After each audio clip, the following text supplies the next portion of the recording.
तीन दामाद की सास पार्ट 1। कावेरी जी के पति का देहांत हुए काफ़ी वक्त हो गया था।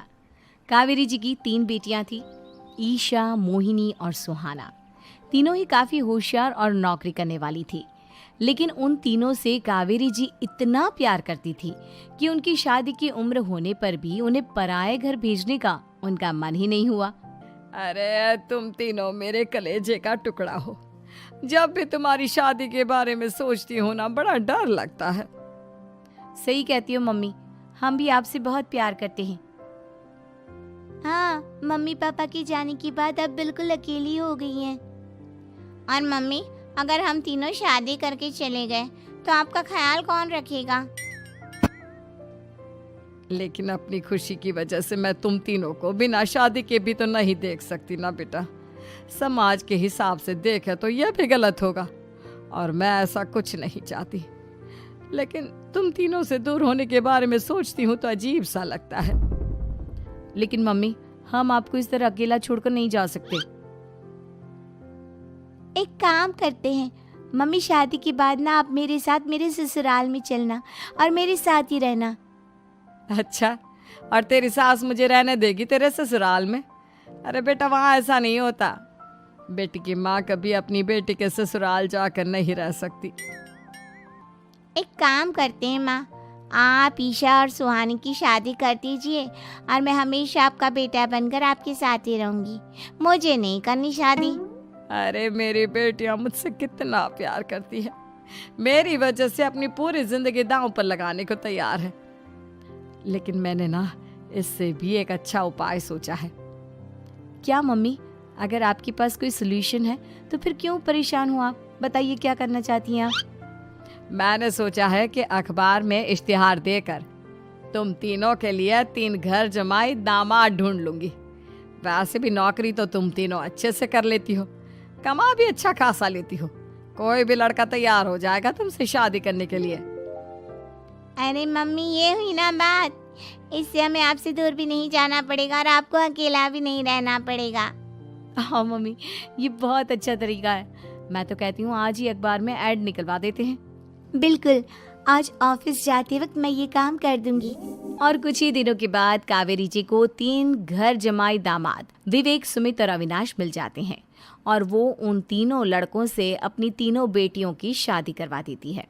शादी के कुछ दिन के बाद, अरे अब शादी हो गई, छुट्टियां खत्म, तुम तीनों जाकर नौकरी करो, कुछ काम करो। अरे मम्मी जी, कमाल करती हैं आप। अब घर जमाए इसलिए थोड़ी ना बनाए कि हम बाहर जाकर नौकरी करें। मम्मी जी, मेरा तो घर जमाई बनने का मकसद ही यही था कि कमाने वाली बीवी मिल जाए। बाहर जाकर काम करने से तो मेरा दिल घबराता है। घर का कोई काम है तो बता दीजिए मुझे। अगर ऐसी बात है तो शाम का खाना बनाओ। मेरी बेटियां नौकरी से थकी हारी आती है, अब नौकरी नहीं कर सकते तो कोई बात नहीं, घर का काम करो तुम लोग।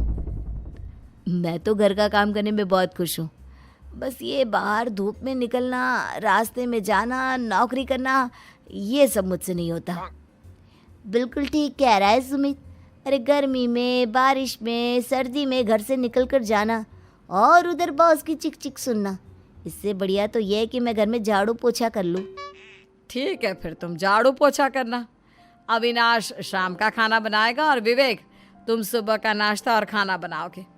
मेरे तीनों दामाद घर संभालेंगे और बेटियां नौकरी करेंगी। अगले दिन सुबह के वक्त, मम्मी मुझे ऑफिस के लिए देर हो रही है, नाश्ता चाहिए। अरे उस विवेक से कहा तो था कि सुबह का नाश्ता उसे उठकर बनाना है। अभी जाकर देखती हूँ क्या कर रहा है विवेक। अभी तक सोया हुआ है क्या? सुबह के 10 बज गए हैं। सोने दीजिए ना मम्मी जी, क्या हमेशा हिटलर की तरह हाथ में डंडा लेकर खड़ी रहती हैं। मैंने कहा सीधे उठकर खड़े हो जाओ और जाकर नाश्ता बनाओ। लेकिन मम्मी जी, बिस्तर में से निकलते ही कोई नाश्ता कैसे बनाएगा? 2 मिनट, वॉशरूम जाकर आता हूँ। बिल्कुल नहीं, सीधे रसोई में पहुंचो, मेरी बेटी को ऑफिस जाने में देर हो रही है। कुछ देर के बाद, हे भगवान, दोपहर के 12 बजे हैं लेकिन घर इतना गंदा पड़ा है। सुमित से कहा था मैंने समय पर झाड़ू पोछा कर देना। सुमित, कहाँ हो तुम? क्या हुआ मम्मी जी? सुबह की चाय तो पीने दीजिए। आप भी हद करती हैं, चिल्लाती ही रहती है। ये सुबह की चाय है या दोपहर की चाय? अगर तुम 12 बजे उठकर सुबह की चाय पियोगे तो क्या शाम का खाना रात के 3 बजे खाओगे? मम्मी जी चिल्लाइए मत, बताइए बात क्या है? अरे 12 बज चुके हैं, अभी तक झाड़ू पोछा नहीं हुआ। घर में देखो कितनी गंदगी है। अच्छा, तो आप इसलिए परेशान हैं। वो क्या है ना मम्मी जी, आज मेरे हाथ में दर्द हो रहा है। रात को उल्टी करवट से सो गया था, हाथ हिलाया भी नहीं जा रहा। कौन से हाथ में दर्द है दामाद जी? इस सीधे हाथ में मम्मी जी, हाथ हिल भी नहीं रहा है। विवेक, सुन लिया तुमने? सुमित के हाथ में इतना दर्द है कि बेचारे का हाथ भी नहीं हिल रहा। आज तो ये खाना भी नहीं खा पाएगा, तो एक जन का खाना कम ही बनाना। ठीक है मम्मी जी।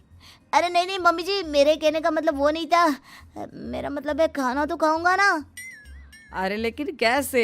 हाथ तो हिल भी नहीं रहा है। अरे मम्मी जी, आपको ना किसी जेल में जेलर होना चाहिए था। बेकार में हमारी सास बनकर जिंदगी खराब कर रही हैं। अरे लगाता हूँ पोछा। एक बेचारा घर जमाई और कर भी क्या सकता है। शाम को जब ईशा, सुहाना और मोहिनी ऑफिस से लौट कर आती हैं। मम्मी, शाम के खाने में क्या बना है? अब ये तो तेरे पति को ही मालूम होगा ना बेटा, उसने ही खाने की जिम्मेदारी ली थी। लगता है मम्मी आपने ये घर जमाए वाला तरीका अपनाकर मुसीबत मोल ले ली है। आपके तीनों घर जमाए कितने आलसी हैं। मेरे वाले को देखो, दोपहर के 12 बजे सुबह की चाय पीता है और काम क्या करना चाहता था? घर का झाड़ू पोछा। मम्मी बता रही थी कि आज उसने घर का झाड़ू पोछा शाम के 5 बजे किया था। अब क्या बताऊं बेटा, सुबह से हाथ दर्द का बहाना करके बैठ गया था। कहता है हाथ में बहुत दर्द हो रहा है, हिला भी नहीं जा रहा। सब बहाने मम्मी। ये तीनों घर जमाए मिलकर ना बस बैठकर खाना खाना चाहते हैं, काम धाम तो बिल्कुल नहीं करना चाहते। अरे लेकिन ऐसे काम नहीं चलेगा ना, मुझे इन तीनों को सबक सिखाना ही पड़ेगा। अरे तो मम्मी, आप हिटलर से कम है क्या? आपने जब हम तीनों को सबक सिखा कर इतना लायक बना दिया, तो इन तीनों नालायक दामाद को भी आप कुछ न कुछ तो बना ही देंगी। हाँ मम्मी, बस अपने अंदर के हिटलर को बाहर लाइए और अपनी तीनों दामादों को अच्छी तरह से सबक सिखाइए। रही बात आपकी बेटियों की, तो हम तीनों तो हमेशा से आपके साथ हैं। अरे लेकिन बेटा, इस काम के लिए तुम तीनों को मेहनत करनी पड़ेगी। कैसी मेहनत मम्मी? ऑफिस में तो वैसे ही बहुत मेहनत करते हैं हम तीनों। अरे प्रेग्नेंट हो जाओ, प्रेगनेंसी का बहाना बनाकर कह दो कि तुम तीनों ने नौकरी छोड़ दी है 2 साल के लिए, और जब घर में खाने के पैसे नहीं होंगे तो अपने आप काम पर जाएंगे ये तीनों। वाह मम्मी, क्या आइडिया दिया है। मैं तो कल ही जाकर कहने वाली हूँ कि मैं प्रेग्नेंट हो गई हूँ। फिर देखना कैसे मेरा पति अविनाश भाग भाग कर काम पर लग जाएगा। और फिर 2 दिन के बाद, सुमित, मैं ना प्रेग्नेंट हूँ और इसलिए अगले 2 साल के लिए मैंने अपनी जॉब छोड़ने का फैसला ले लिया है। विवेक, पापा बनने वाले हो तुम। अब से ना तुम्हें ऑफिस जाना होगा, क्योंकि मैं तो 2 साल के लिए छुट्टी पर चली गई हूँ। अविनाश, अब तुम्हें जिम्मेदारी संभाल लेनी चाहिए, वरना ये घर कैसे चलेगा। हम दोनों मम्मी पापा बनने वाले हैं। लेकिन कावेरी के तीनों आलसी दामादों पर अपनी बीवियों की बात का कोई असर नहीं हुआ। धीरे धीरे कावेरी जी को चिंता होने लगी, क्योंकि उनके प्लान के हिसाब से तीनों बेटियों ने ऑफिस जाना बंद कर दिया था। आखिर क्या तरीका अपनाएंगी कावेरी अपने आलसी दामादों को काम करना सिखाने के लिए? जानने के लिए सुनिए इस कहानी का पार्ट 2।